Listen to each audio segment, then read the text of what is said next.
వీటితో పాటు శరీరాశ, నేత్రాశ, జీవపు డంబము అని 3 విషయాలు ఉన్నాయి.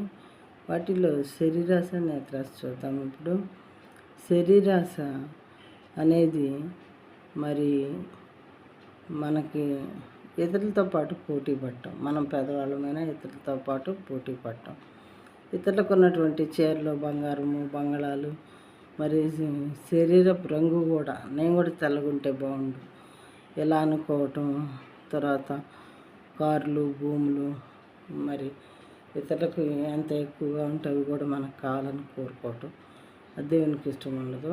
మనకున్నంత దాంతో తృప్తి పట్టడమే దేవునికి ఇష్టము.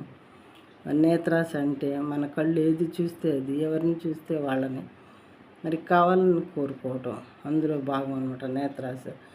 ఆ రెండు ఉంటే మన పరలోక రాజ్యానికి ఎట్టి పరిస్థితిలో పోము. మనకు దేవుడు ఇచ్చిన దాంతో తృప్తిపడి వారంగా ఉంటే దేవుడు మనల్ని దీవించి పరలోక రాజ్యానికి అర్హుల్ని చేస్తారు.